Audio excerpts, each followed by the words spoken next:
Hello and welcome to another episode of the Real Life Caddie podcast. I don't have a number for this one. I know it's going to be in the next season, whatever season that is now. I don't know any numbers. I'm joined by Chris Rose. Chris, welcome. It's been a couple of years since you've been on it. It has. Thank you for having me back. Pleasure. I can tell you it's April 2024. Oh my God. A lot has changed. Yeah, for a lot of listeners, if you are regular, you'll remember Chris came on, Caddie's with myself and Zabo at the resort, and then he made the deep plunge to go and Caddie on the tours. And we always said that during that episode we'll have you on. I always like to have little filler episodes in case something arises or whatever, and Zabo's away to Disneyland or something like that. Bunch of Uber jobs pop up for him.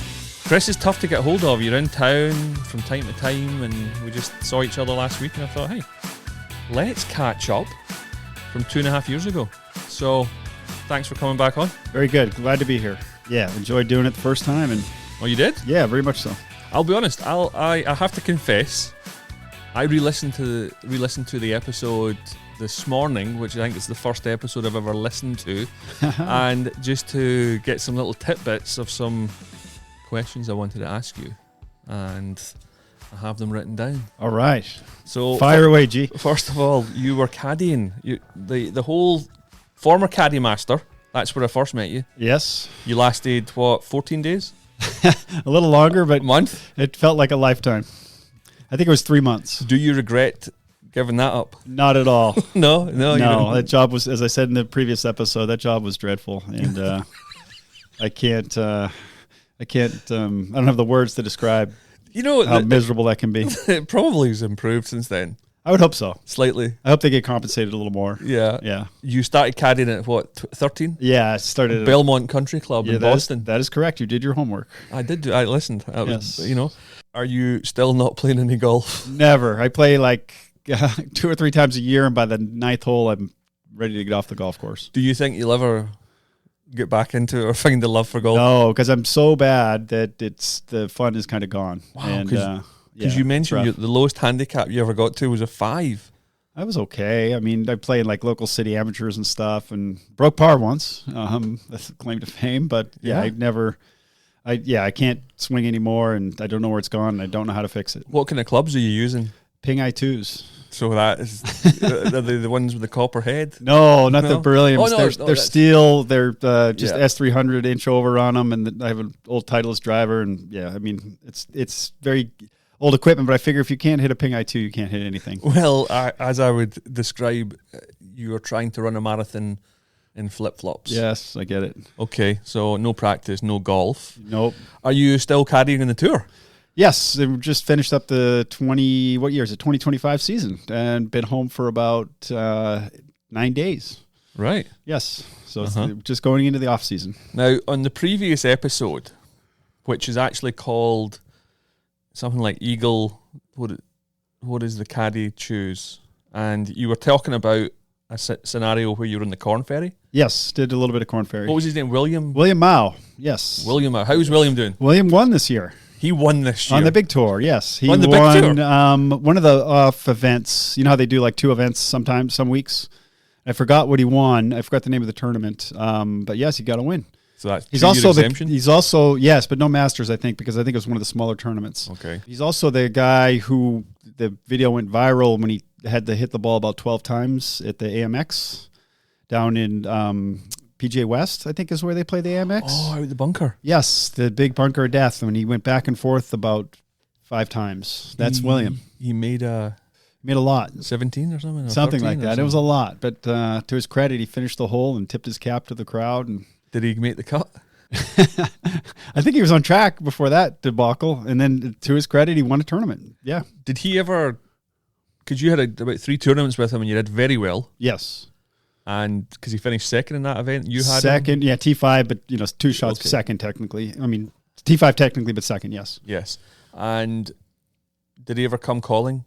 Once, like that same year, he needed somebody for Colorado, but I was already booked for the LPGA in Cincinnati, I think, that week, so I couldn't do it. Yeah, I mean, I would have taken the opportunity to work for him again because he's extremely talented. Uh-huh. I mean, obviously, and then he played his way into the PGA Tour that season. And it was nice to know that I had a little part of it. And I saw him, I'm not taking credit for anything here, but I did see him.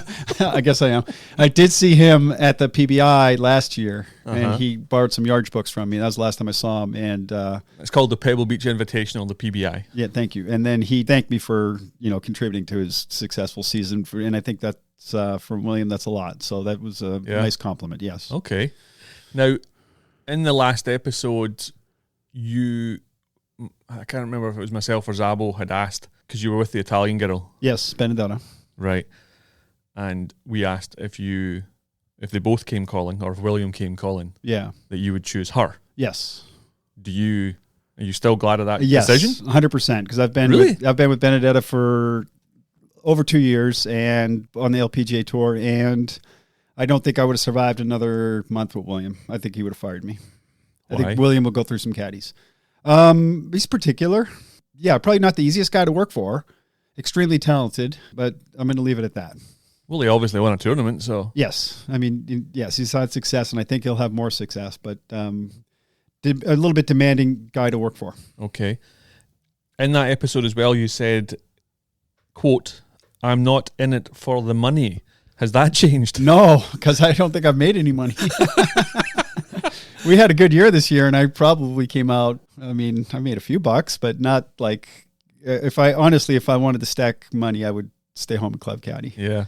Okay. You can make a lot of money. It's very lucrative doing that, and then you don't have the travel expenses. So, I mean, to be on tour it costs roughly $40K for a caddy per year, and I think there's a very small amount. I know the money in the LPGA is not near what it is on the PGA, but there's a very small amount of guys making a good amount of money out there. I'd say 10% are making, like money you could make at a resort. Interesting. I know it's a grind, and it's I definitely, if I wanted to get rich quick, I would stay home and caddy for the resort clientele.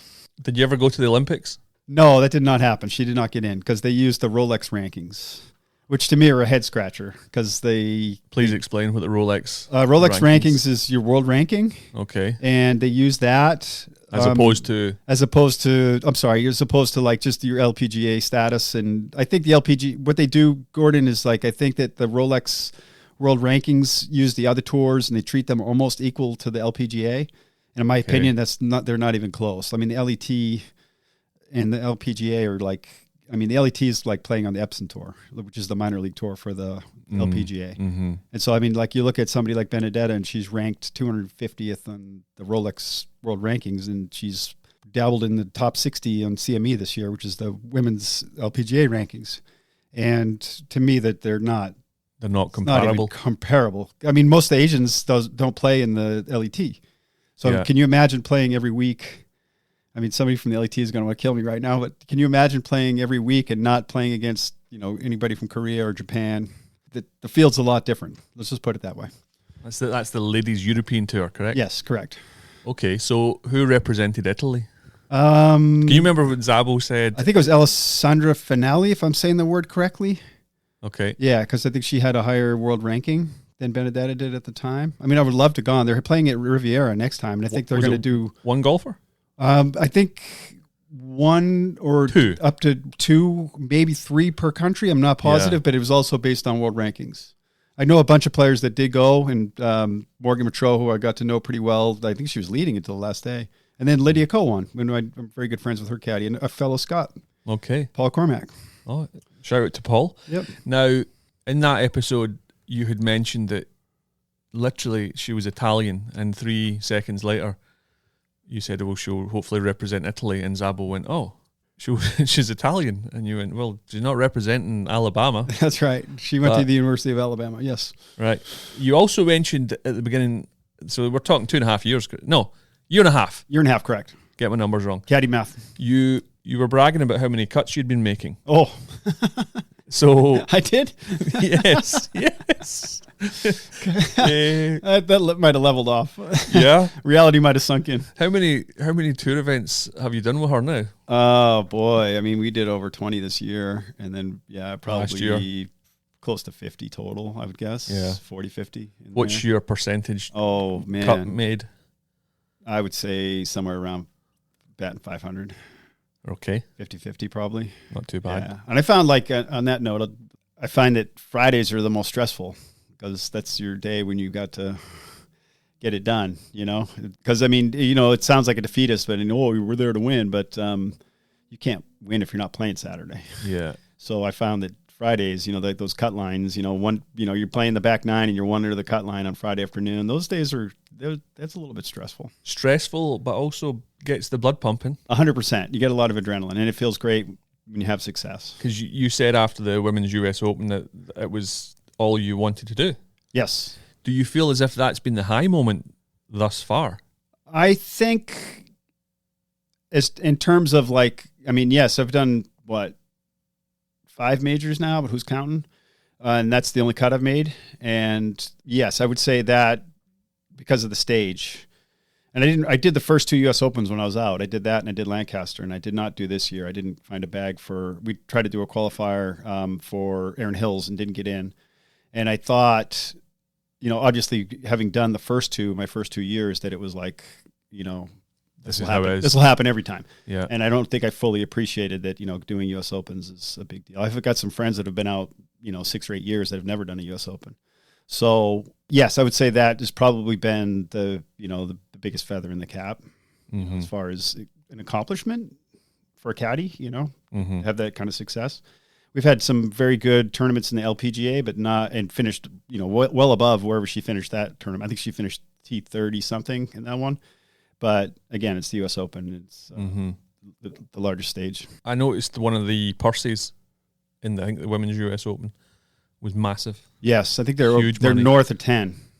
That's incredible. Yeah, I think they're close to 12 mil. And they just had the CME, which was 11 million, which we did not get into, unfortunately. Is that all of the majors or about that? Yes, I think was it KPMG just up there is right before the tournament this year to get, you know, like literally like a week or two before the tournament, they announced that they were going to bump the purse up. So the purse would be circa 10 million. What's a regular tour event? They go from anywhere, like the bottom of like ShopRite is one of the bottom. Thailand. You were about to say bottom of the barrel, weren't you? Bottom of the purse barrel. Right. Those are right around, I think Thailand next year is 1.7 million. So that's pretty small. Yeah. But it's a limited field. And then ShopRite is a full field, and I think that's one of the smaller ones, and it might be under 2 million. Most of them are right around 2.5, and then they'll bump it up to 3.5 for some. Do you think that affects the golfer's mentality, the pressure? I think it affects who shows up. You know, it's like you're not going to get a lot of top 10 players coming to a field. I mean, coming to a tournament where the purse is small like that. But they have a new rule. I don't know if it's new, but they have a rule where they can only skip like 1 out of 4 years. I'm sorry, they have to appear 1 out of 4 years. So like Nelly will show up to ShopRite once every 4 years. You have to, or else you get fined or something like that. Okay. Yeah, but I think it affects the field more than it affects the pressure. I mean, there's always the major pressure, I think, but that's another animal.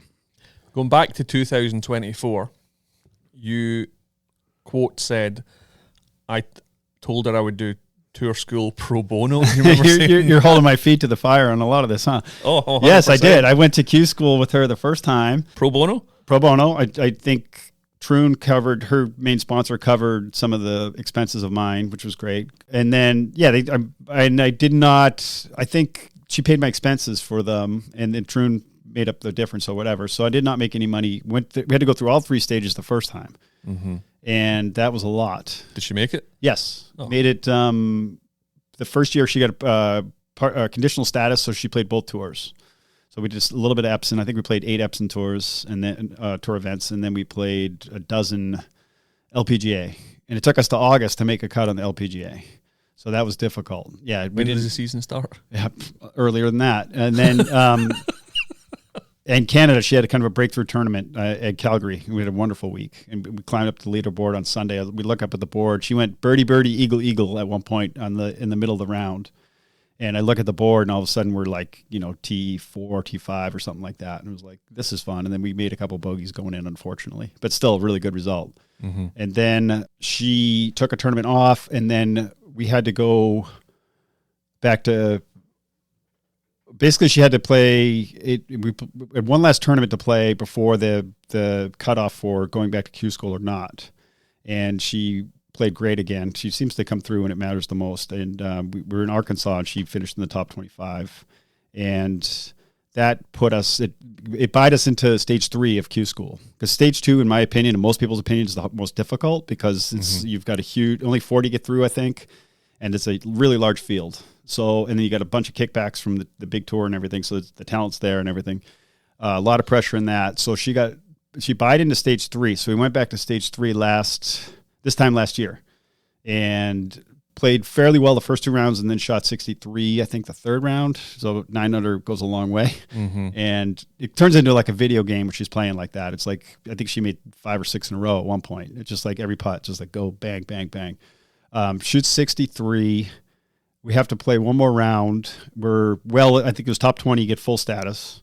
We're well in the money. We go back. The weather's always just dreadful at that time of year in Mobile. We go back out to play the last round. It's just pouring rain, and you've tour caddied, so you understand that tour caddying in the rain might be one of the worst jobs in the world. You know, having to do all the housekeeping, and you have to be an octopus. I'm still a little bit disorganized when I do it. I'll say I'm not great at it. Hopefully, I'll get better. So it's hopefully you never have to do it again. Dumping rain. Starts off with a bogey, scrapes out a par, another bogey, and it just felt like one of those days where you're on a train that's going off the tracks, you can't stop it. She's not talking much. I think after we talked later, we were both said we'd slept horrible the night before. It's just one of those days that feels miserable. So we get to the 4th hole. It's a par 5. She hits a wedge, her third shot to about 10 feet, and the horn goes off. And plays suspended till the next day. And they told us they're going to keep us there indefinitely. It was like, oh no, because it's stage 3. They're like, we can't just call it. Yep. And then the next day we went out, and the weather subsided, and she played well and was able to get full card. I think she finished 17th, and I think top 20 or top 25 got a card. Okay. And I think that rain delay saved our lives, because I think it was one of those days, and maybe you've been through that on tour as well, is where you feel like something's wrong today and there's nothing we can do to fix it, and you just feel like you're going off the rails. Not long ago, I was working for Tim O'Neill, and he had 7 bogeys in a row. Yeah.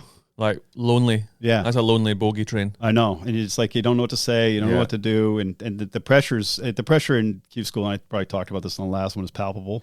And then, coming down the stretch, she just seemed like a 32-year-old pro that just was super calm and poised. I think that was from the year before, because we went through it. Yeah. How's your relationship with her changed? Much more professional. Like the first year, we stayed together more, traveled together a lot, because we both didn't know as many people on tour. Traveled, shared Airbnbs, got hosted a lot together. I'd say more as we've gone on, I've developed my own, group of friends, and her as well on tour. So we've definitely separated as far as spending that much time together, which is definitely healthy, because you're in this high pressure environment for 5 hours, during the rounds. So yeah, that's how I think it's more professional now. Yeah. And with regards to the caddying aspect, what are you doing? What are you not doing? She doesn't like a lot, and then it kind of comes and goes when she'll use me and not, but I try to be prepared on every shot. So if she does ask me a question, I'll be like, oh, I was just looking at the trees. I'm sorry. What do you want? I try to be engaged in everything. She wants me to read every putt and calls me in rarely, but at least I need to be prepared when I'm called upon, which can get a little demanding, because I told her, in the past a few times, that the more you use me, the better I am. Yeah. Because the more engaged I am. And it's hard to stay totally tuned in and plugged in if you haven't contributed anything in a few holes. Like I was caddying for another player last year in Palos Verdes at the beginning of the season, and never asked me for a read until the 71st hole. I was just like, that's just a head scratcher, It's like and didn't even have me reading putts. And it's like, for all you tour pros out there that are just starting to use a caddy, I would use them. Even if you know the answer, ask them questions to keep them engaged. I think that you either ask nothing. Yeah. You ask yardage, or you ask everything, like you say, but in order to keep that caddy engaged, sharp, I think it also helps players to slow down. Yeah. So if I would say, right, okay, I know it's left edge, it's slightly, I would say, okay, what you got, Chris? Left edge, yeah, I like left edge. Slightly uphill, yes or no. Yeah. Flat, and I think that can help slow people down. Right.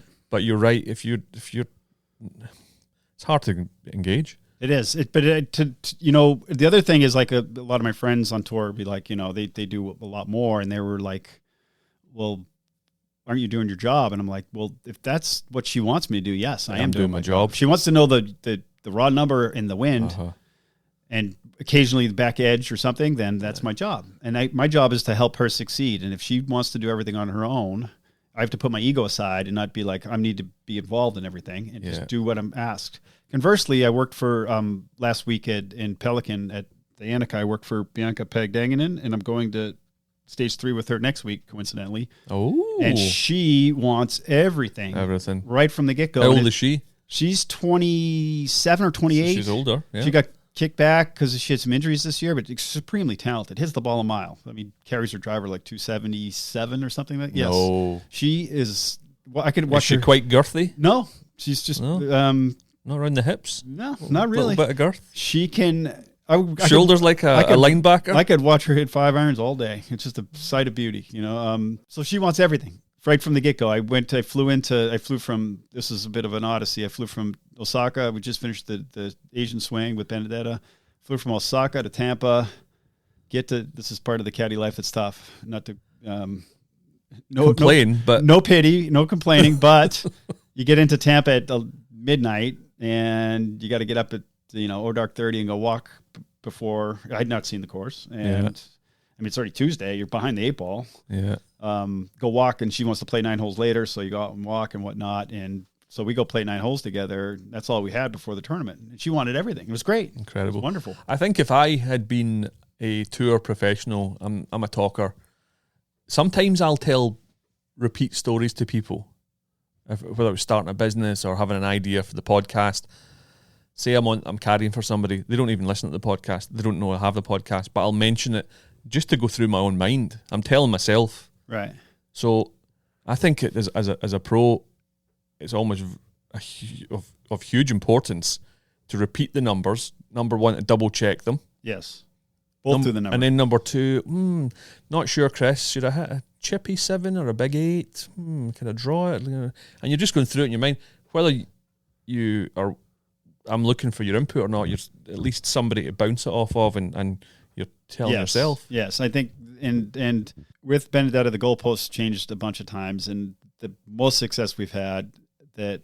Let me guess. We've worked together on this. Oh. Like what you're just talking about. But then she kind of wanted to do stuff more as the season went on her own. But I think she just likes to think less and just like compartmentalizes it. Or I don't know if that's the right term, but she just wants a number and just to be concise and be like, okay, this is what I'm doing. My point is, I feel like if I went down the list of all the success we've had, the best tournaments we've had, we were doing it together. Quote unquote my way, but she's the boss, so she gets she gets to call the shots. Yeah, fair play, literally and figuratively. Just before we go to a short break, and then in the second half, I want to ask you a bunch about something we talked about this past week, cheating actually, and then talk more about travel, etc., and then other caddies on tour. The last thing I'll bring up about the previous episode was, would you rather caddy on the Live Tour or the PGA Tour? You said PGA Tour. Has that changed? No. I would still 100% go PGA. Right. I know. I have a friend who went out on Live and just, he did a couple of one-offs, and he said it was just the way that he was treated and the money was absurd, flying private and all that. But I would rather do the PGA. Okay. I'm not in it for the money. That's right. Yes. Pro bono. Yes. Excellent. Quick break, then back. 4. Still not a real life caddy because you're willing to do it not for the money. That's and I haven't been fired yet. I've been told that you don't join the club till you get fired. I might be in the process of getting fired, but more on that later. How have the other that you've been on tour 2 years now?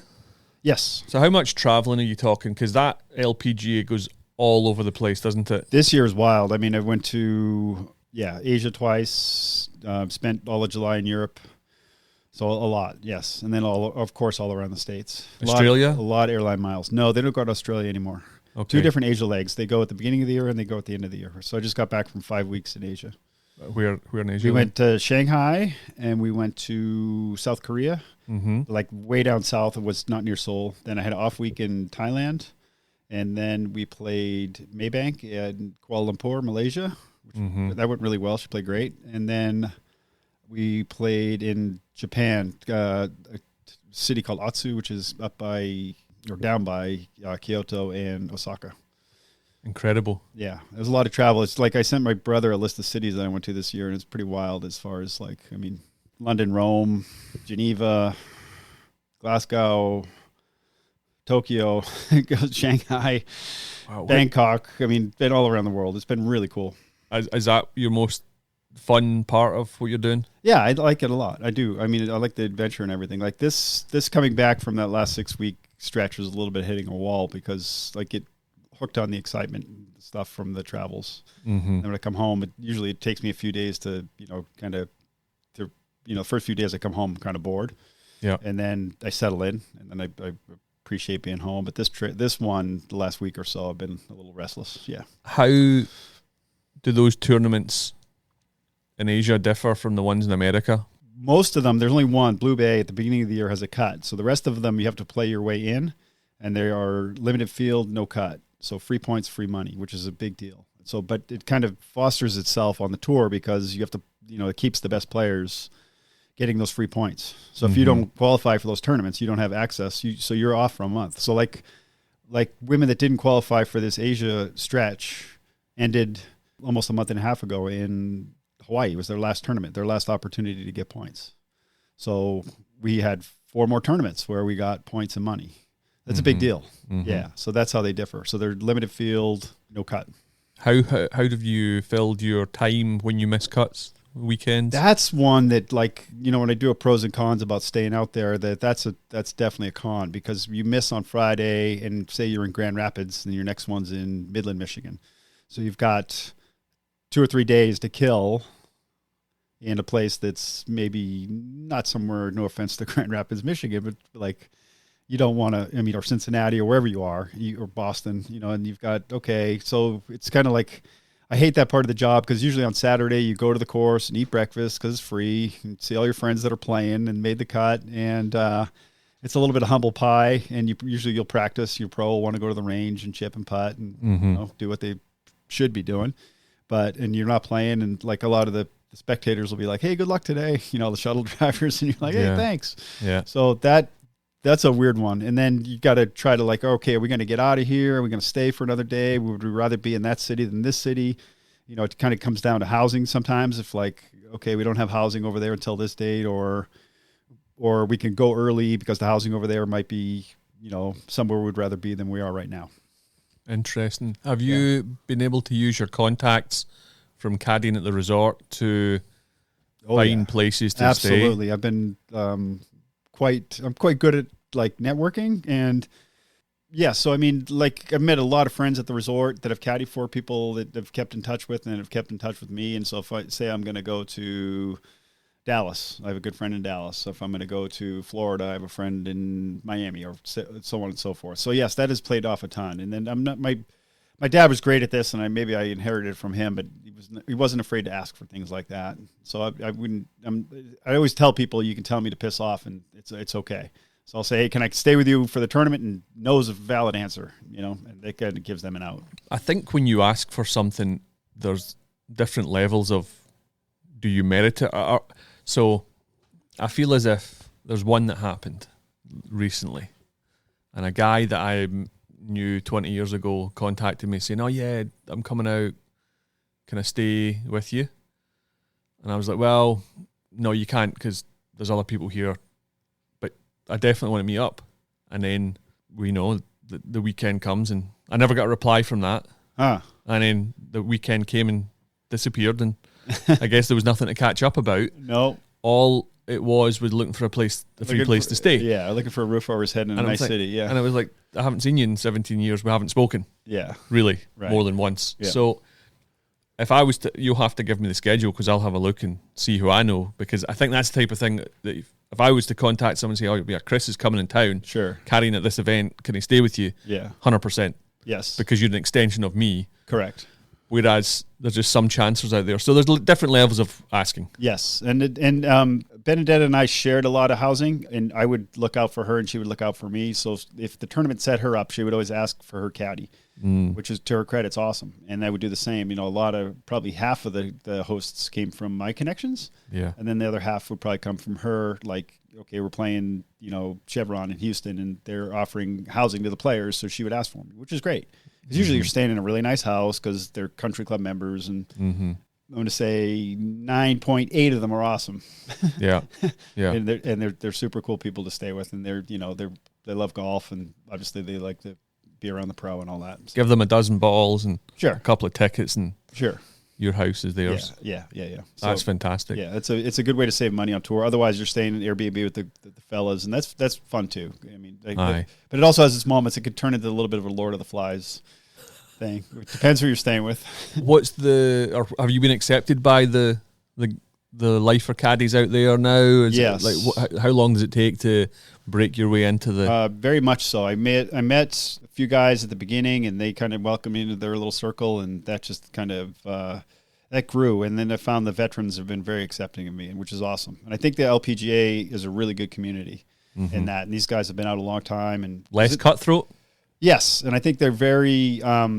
There's a few guys that were like stiff arm you a little bit at the beginning that have kind of warmed up to me because they probably see me do the work and show up every day, and it wasn't a one-hit wonder or whatever. And then the veterans seem to be some of the most humble guys, the guys that have won 5 majors and been around the block and been out there for 30 years. Yeah, I can't say enough how grateful I am to that. I think the PGA is different. I think the Korn Ferry is closer to the LPGA, but I've heard the PGA is different. That old baseball adage, 28 guys, 28 different cabs, if that makes sense. They used to say that about teams that were fractured. I think the PGA, there's so much money in it and stuff, everybody just kind of goes their separate ways at the end of the day. But the LPGA, like being in the Asia swing with all the guys was great because basically the whole tour travels together. I mean, you end up on the same flights, you end up on the same buses, you end up at the same restaurants every night, and you really get to know each other, and like that part of the job I love. Do you have a group of guys that there's 3 or 4 of you, or? Yeah, there's probably, but there's a bunch of overlapping guys. So there'll be there's a core group of maybe, 10 of us, but then, it kind of overlaps with other groups and stuff. But sometimes it's funny, you'll go into hospitality and all the UK guys will be sitting at one table, all the Spaniards will be sitting at one table, all the US guys will be sitting at one table.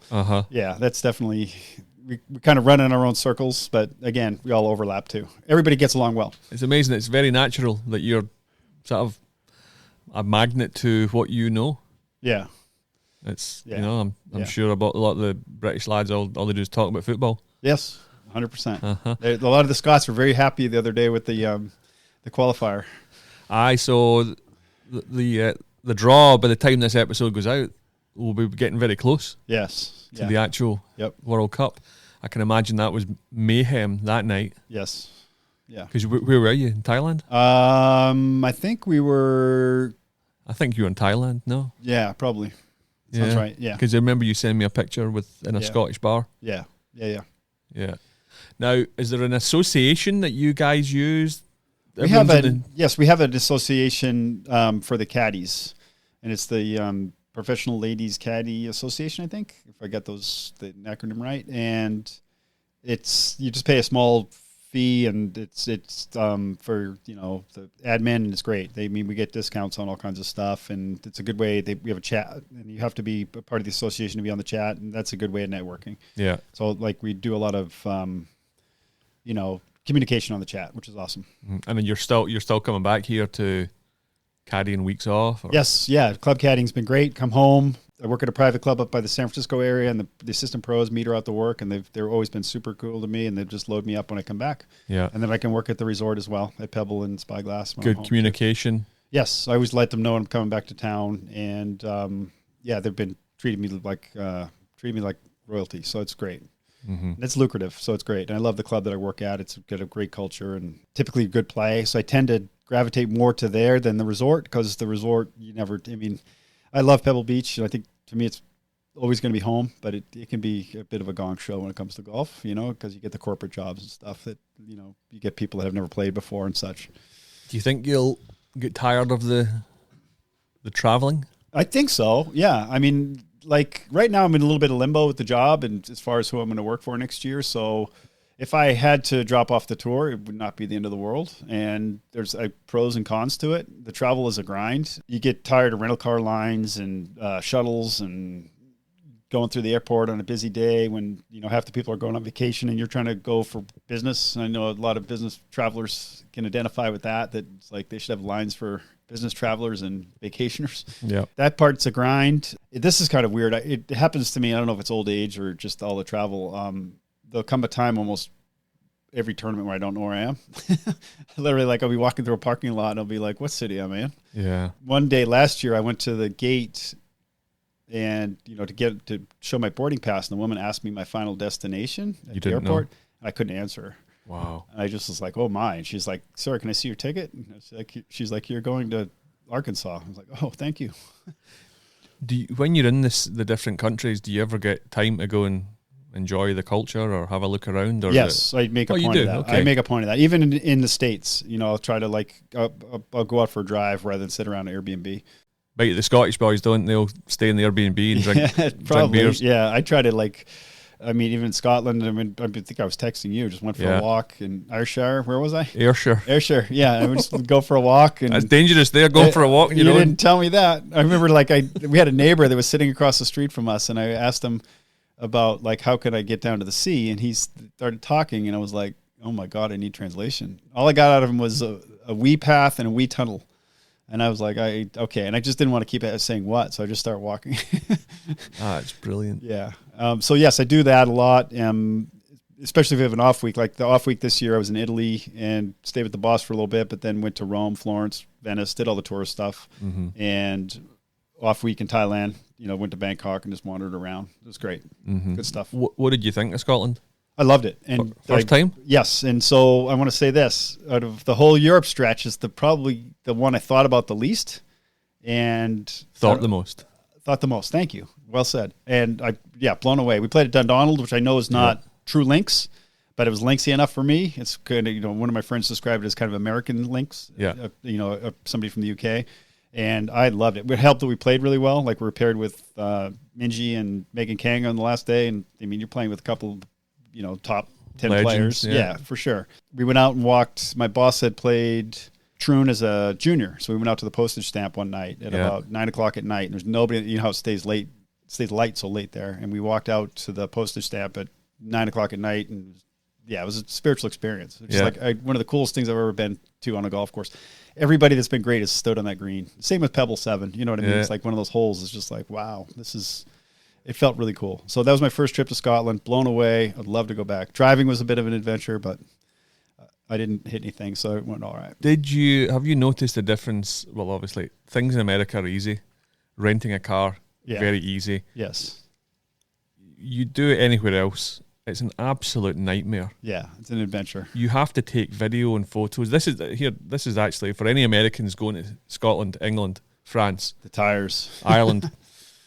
Take a video and take pictures of the car, any damage, because they will rip you off. I think they get money for it if they can upcharge you. Yes. Check the sidewalls on the tires and take videos of them all, because that's what they tried to get.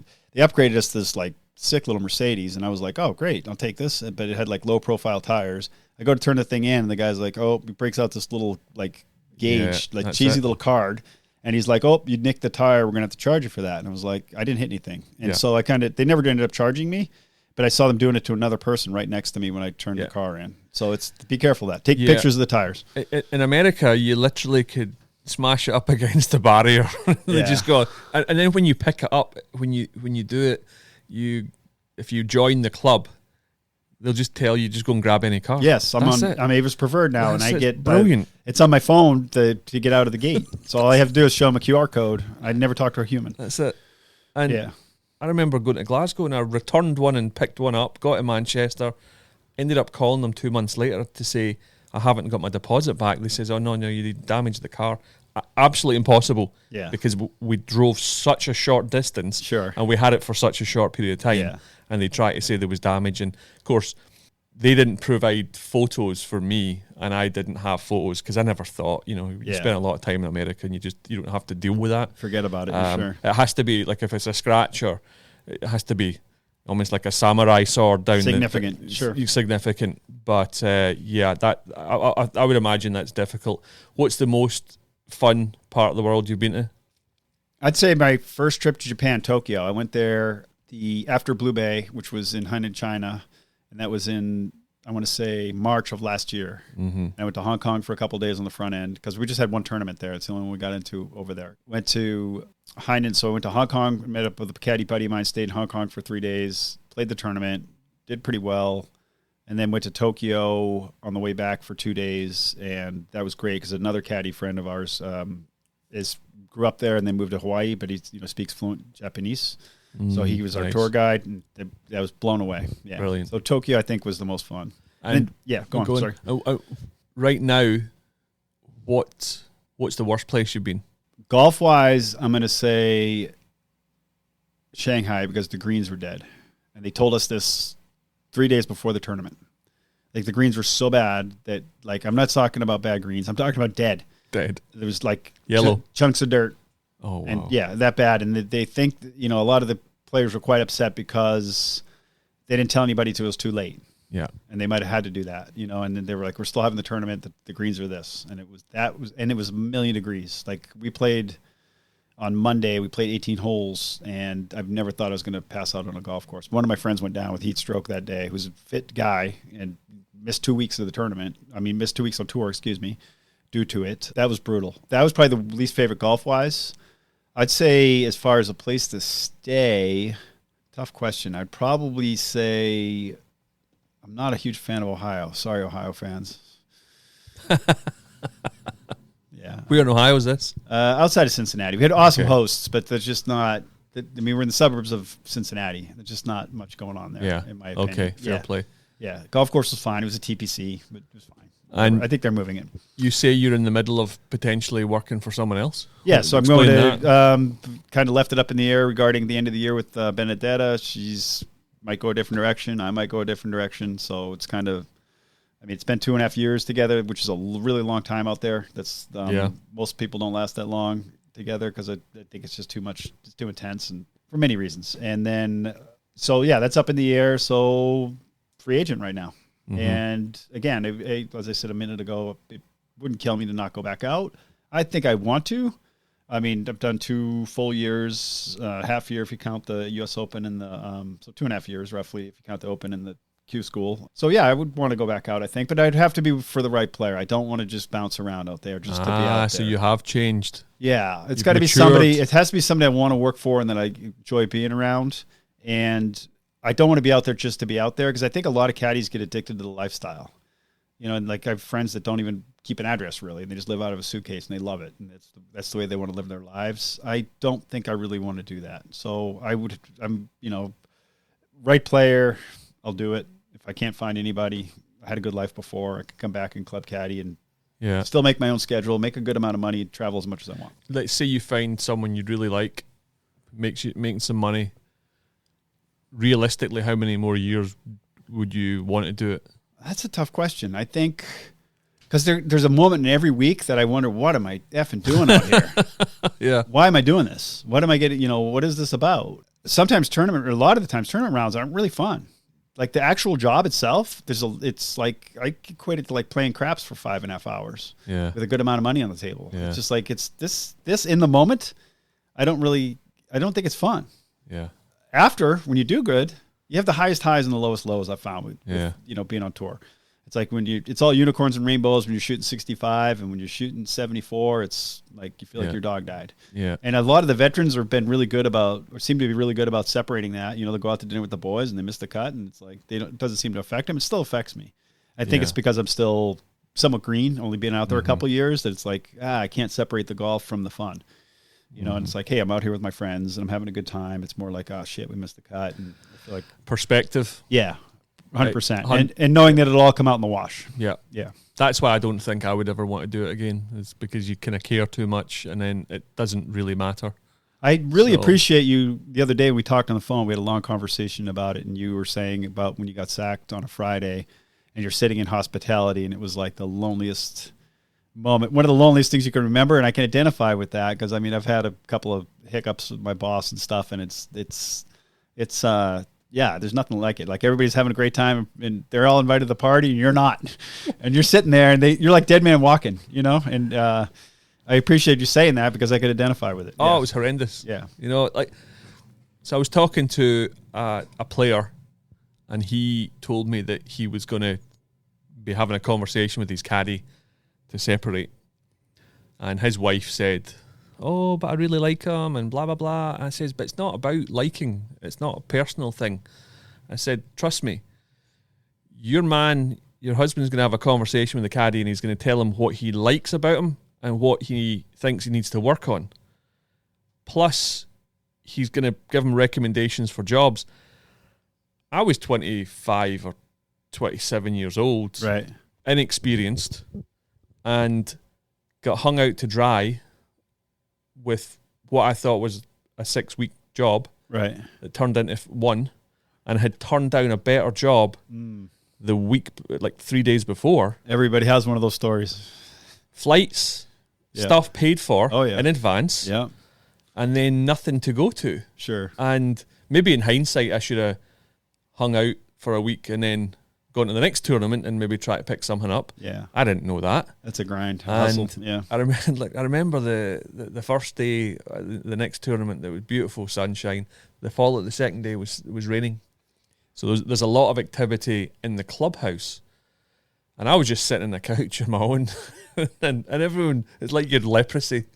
Yes. And everyone's... You're dead man walking. saying hello and... Yeah. Hey, I'm going out to dinner with my boss tonight. I'm just so glad it's not them. Yeah. You know, because I would be thinking exactly the same thing. Oh, there he is, still there. Yeah. Because I saw a guy previous, because there is no empathy. No. Because you're purely thinking about yourself. Because that happened to us the first ever tournament I did. There was a guy that came with us. He had no job for 2 days. He got the last job of the week. And the guy ended up winning the tournament, by the way. No way. It was crazy. That's awesome. However, I didn't really feel sorry for him because I was just like, I'm glad I got mine. Yeah. And it was that. And then the next thing you know, I'm in some bus depot in the middle of Portugal, you know, surrounded by junkies at 1 o'clock in the morning. Yeah. Frightening. Like, what am I doing? Character building. Oh, for sure. And you need to get fired. Yeah. And, you know, you just end up in something else. But I love the fact that you've almost come full circle now. You got the experience you wanted. Yeah.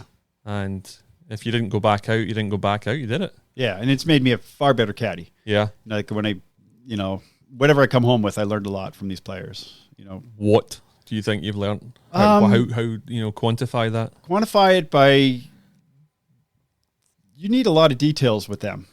Mm-hmm. You know what I mean? And learn more about that. You know, like, you know, amateurs can't execute what we tell them, but at least I'm going to be like, hey, we've got to land this ball here. We've got to land this ball there. And I treat them like tour caddies. You know what I mean? It's like, where's the wind on every shot, you know, and simple things like that. I mean, no offense to the resort caddies, but you go there and you ask them 9 out of 10 of them can't tell you which way the wind's blowing. Yeah. You know, and so it's that kind of stuff is just simple, but it's, you know, where do we want to land the ball? What kind of shot do we want to hit on this? Where do we not want to miss? Stuff like that. I mean, yeah, it's not rocket science, but I think I'm far better off than I was a couple of years ago. At the time of recording this episode, I caddied yesterday, having the previous week with a very good professional. And yesterday was, you know, the guy, like in the final hole, for example, I tell him, keep it nice and close to the right edge if you drip it in. Yeah. And he hits it 1.5 feet past the hole, and he probably was a ball and a half outside the hole. And it was for birdie, and he kind of like slaps his thighs, and I know he's like putting his hand down. My fault. Yeah. Caddie's fault. 100%. Nothing to do with him.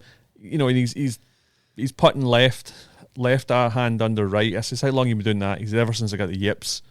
And I've been doing this and putting well. And I looked at him with eyes open and think, this is putting well. Like, it must have been awful, but that must be.